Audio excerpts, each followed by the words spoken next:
Hey friends, welcome to the video. I hope you are doing really good today. So Lodestar is a project that recently 2x'd and it shows no sign of stopping.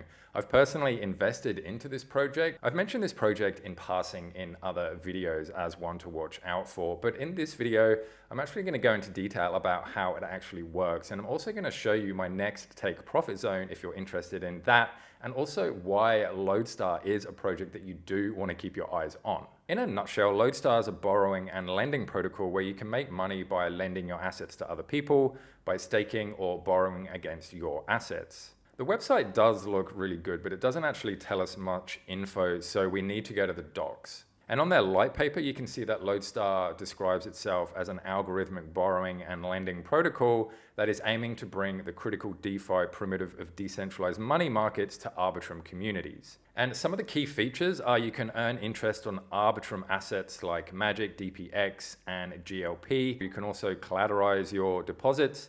You can access liquidity without creating a taxable event. And the mission of Lodestar is to bring decentralized lending services to blossoming Arbitrum communities like Treasure.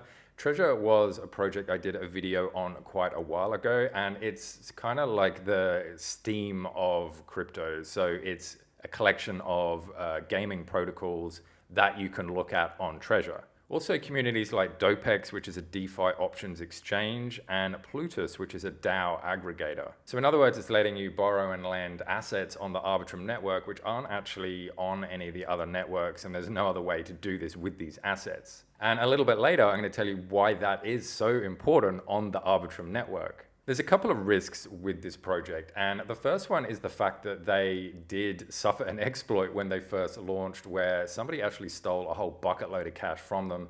They managed to get the vast majority of that back, and since then all the exploits have been fixed up. And there's also the thing where if there's not actually enough liquidity in the protocol, you might not be able to withdraw your assets. So for example, if you deposit ETH so other people can borrow that ETH, if all of the ETH has been sort of lent out, so to speak, there's going to be no ETH for you to actually be able to withdraw back and get your ETH back. But they do have a couple of things in place to mitigate the risk of this happening. And basically it comes down to interest rates. So depending on the underlying risk factor of the market and the type of coin you're using, then it's going to depend on what type of interest rate you're going to have. So for example, a stable coin is going to have much lower risk than a token which is only 1 month old. In the minimum interest rate here, you can see that if the utilization percentage, which is basically how many people borrowing, gets to 80%, the interest rate jumps up to over 100%, which means that people won't really loop their assets, or they might not even want to borrow, and so that's going to keep liquidity in the protocol. The tokenomics are pretty solid, and you can see here that the team has 18%, but that's cliffed for a year, which means they don't get any tokens for a whole year, and then it's vested over 2 years. And holding the LODE token will give you governance, which is a pretty standard thing, and also a share in platform revenue.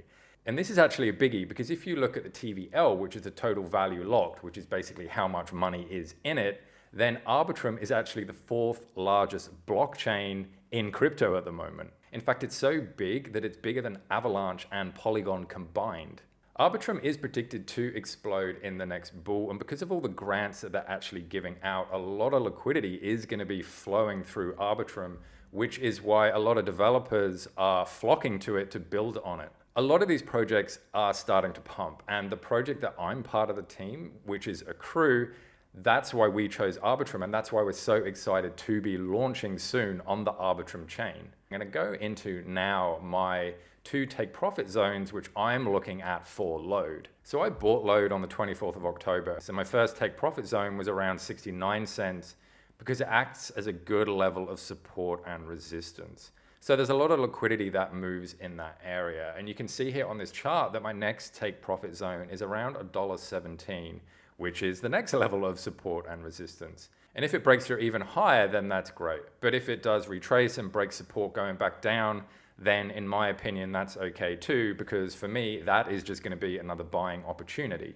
Obviously, none of this is financial advice, and you've got to make your own decisions on whatever's best for your circumstances. But there is no denying that right now there are a lot of good opportunities to buy in these solid projects. And speaking of futures looking good, ACCRU is going to be launching soon on Arbitrum. So we are super excited about Arbitrum and what's actually sort of happening on that and the broader market in general right now. And I am going to do a detailed video on ACCRU about how it can make you money and how you can get into it before we do launch in a couple of weeks. So look out for that. And for now, let me know what you think about LODE and about Arbitrum, and what do you think about the market in general? Do you think this could actually be the start of the bull run, or are we all just getting excited for no reason? I'd really, really love to know. Please leave a comment, and until next time, I'll see you all in the next video. Bye.